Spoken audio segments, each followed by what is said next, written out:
Do not be intimidated about the thought or the idea of repairing your own credit. It is not that difficult. As a matter of fact, I'm gonna go ahead right now and give you the blueprint.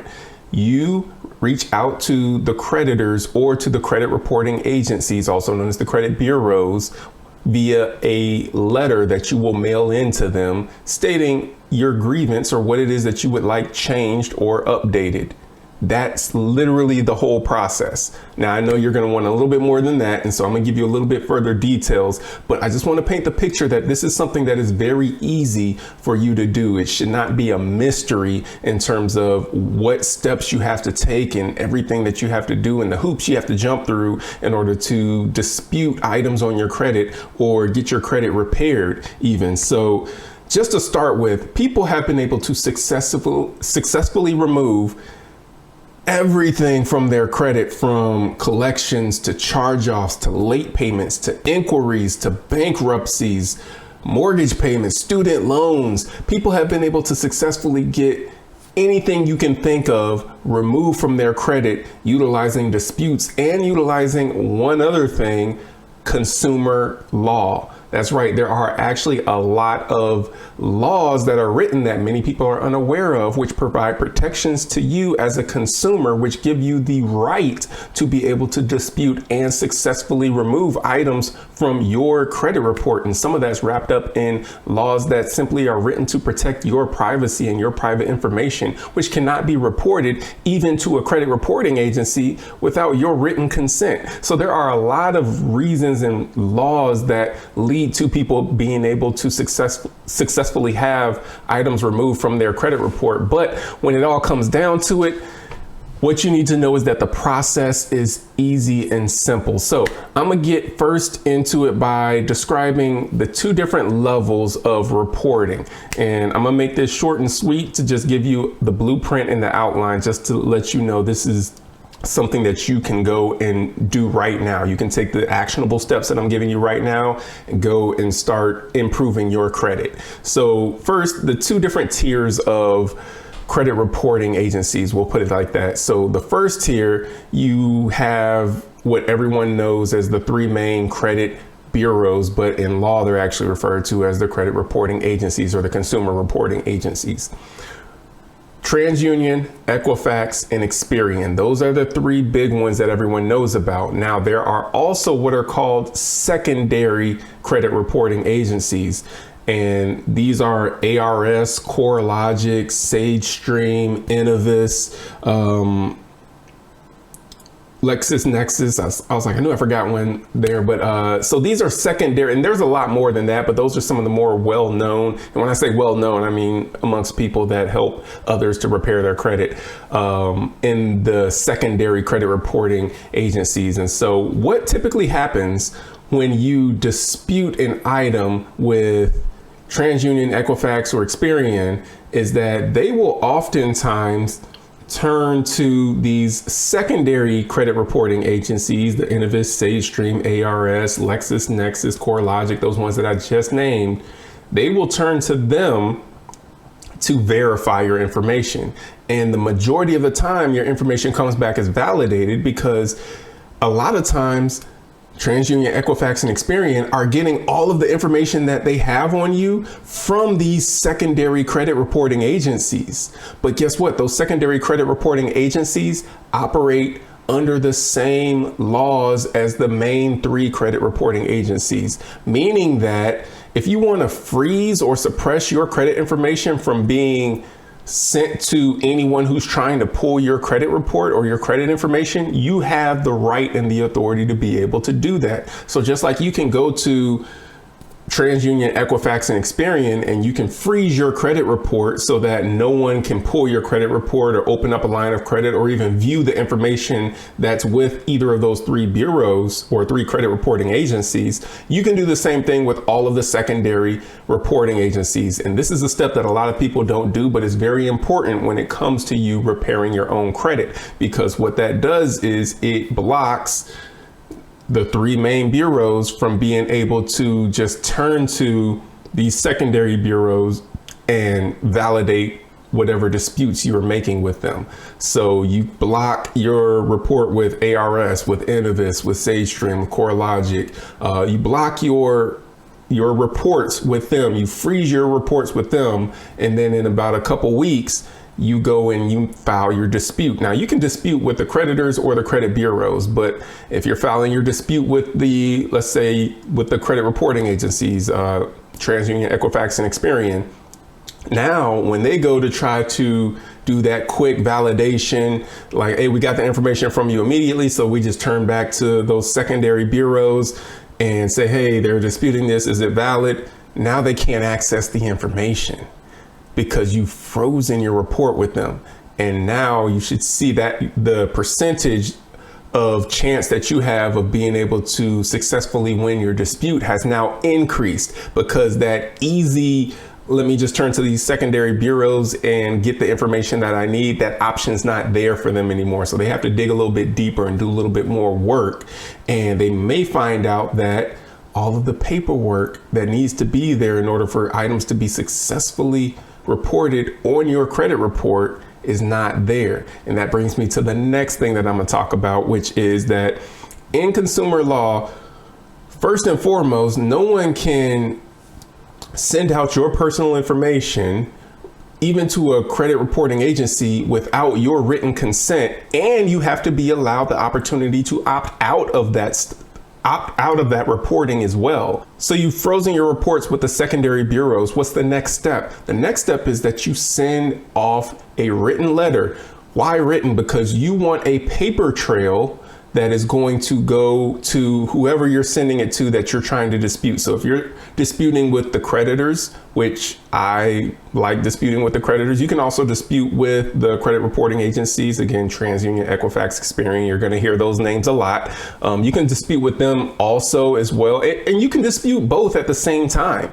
But whoever you're disputing with, you're going to want a written letter. Why? Because you want a paper trail. You might have to dispute more than once. And that's one thing that I'll say. Just because you send off a letter to them saying, hey, I'm disputing this item, I want it removed from my credit, or I'm disputing the validity of this debt, or I want you to validate this debt, whatever it might be, you want a paper trail of these disputes, because you might have to dispute more than once. Just because you dispute it one time does not mean that they're going to say, okay, well, he's disputing it, so let's have it removed from his credit report. They might ignore your letter the first time that they get it.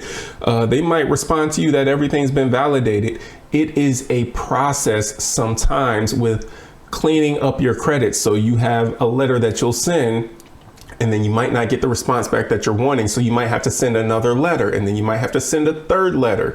But the point is that you want to keep the press on. You want to continue to keep your foot on the gas with pressing the issue to dispute these items on your credit report so that you can eventually get to the result that you want. And also another outcome that you might get is that you might get the result that you want, having an item removed from your credit report only 2 or 3 months later to show that it's popped back up on your credit report again. That's normal as well. You want to continue the press on and keep your foot on the gas so that you can eventually get that result that you're looking for, where you have this nice clean credit profile that thereby will allow you to go and do big things such as purchasing a home, getting lower interest rates, being able to borrow money for a business or whatever it might be. So those are some of the things that are going to be important. You want to make sure that you send a written letter. Don't get on the phone with somebody and just have a phone conversation. If it ain't in writing, it don't exist. So make sure that you send a written letter into them. And some of the information that you're going to include on there, obviously your name. It would be nice if you had like a photocopy or a picture ID. If there's something like, let's say that you're disputing some of the information on there, such as the spelling of your name, or even how your name is listed on your credit report, or your address, or your employment history. If you don't want your employment history on there, you can get that disputed off of your credit report. There's so many things that you can have removed from there. But again, you want to have those items identifying who you are, identifying the line item that you're disputing, whether it be a credit card or a car payment or a collection, whatever it is, you want to identify that item as well. So it may help for you to also print out a copy of your credit report, include that in the letter, and highlight the line item that you're disputing. And then you also want to put in there what you're disputing as well. Like if you're disputing the late payment, if you're disputing the debt as a whole, hey, this debt should not be reporting my credit report, or whatever it is, the numbers on this are incorrect, whatever it is, you want to state what it is you're disputing in there as well. Again, I'm just giving you a blueprint. I have an entire master class that I teach over the course of 3 days where I go really in depth in terms of what you need to have in these letters,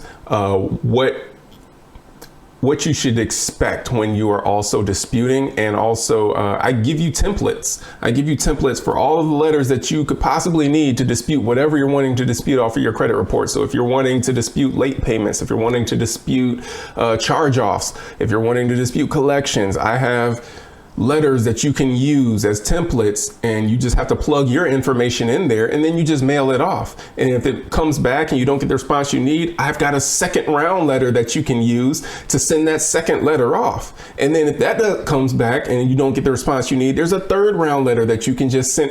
So again, I've got you. But that's all in the masterclass. But right now, I'm literally going to give you all the information so that if you want to just DIY this thing, you can go and get it done and hit the ground running with just this video. So again, where did I leave off at?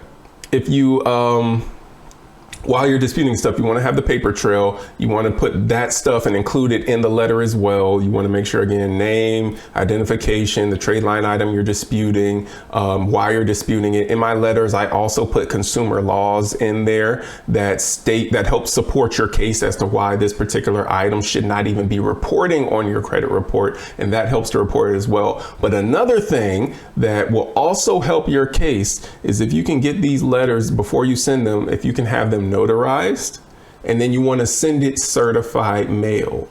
Get it notarized, send it certified mail. That's also going to help you when it comes with your disputes as well. So you've got these letters that are written, signed, you're sending them off, but you've also had them notarized and you're sending them certified mail as well. Yes, there's going to be a little bit more of a cost associated with that, but when you combine freezing the secondary bureaus, which you may have not even known about, or secondary credit reporting agencies, which you may have not even known about, but now you know about them. You add freezing those with writing these letters, having them notarized, having them sent via certified mail, and including all of the verbiage in there that you need to include in there.